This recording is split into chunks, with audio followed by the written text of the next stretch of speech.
Star Maa ఛానల్‌లో ప్రసారమైన one of the super hit serial 'Mounaragam' సీరియల్‌లో అనురాగ్ అనే క్యారెక్టర్‌లో నటించాడు బుల్లితెర నటుడు పవన్ రవీంద్ర.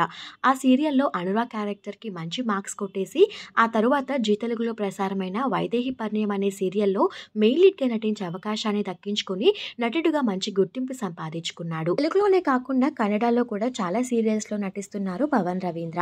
అయితే రీసెంట్‌గానే పవన్ రవీంద్రకి ఎంగేజ్‌మెంట్ అయింది అంటూ కొన్ని ఫోటోస్ వైరల్ అవుతున్నాయి. ఆ ఫోటోలో ఉన్న అమ్మాయి ఎవరు అంటే మా అన్నయ్య సీరియల్ హీరోయిన్ స్మృతి. అయితే వీరిద్దరూ కలిసి కన్నడలో ఒక సీరియల్‌లో నటిస్తున్నారు. ఆ సీరియల్‌లోని షూటింగ్‌కి సంబంధించిన ఫోటో అది. అయితే కొంతమంది తెలుగు ప్రేక్షకులు అది తెలియక ఎంగేజ్‌మెంట్ అయింది పవన్‌కి అంటూ కామెంట్స్ చేస్తూ కంగ్రాచ్యులేషన్స్ తెలియజేస్తున్నారు. అయితే వైరల్ అవుతున్న ఆ ఫోటోస్‌లో ఏమాత్రం నిజం లేదు. అవి జస్ట్ షూటింగ్‌కి సంబంధించిన ఫోటోస్ మాత్రమే. అయితే పవన్ రవీంద్ర అలానే శ్రీ సత్య ఇద్దరు కూడా ప్రేమలో ఉన్నారనే వార్త ఎప్పటినుంచో వైరల్ అవుతుంది. ఈ విషయాన్ని శ్రీ సత్య బిగ్ బాస్‌లో ఉన్నప్పుడు చెప్పారు.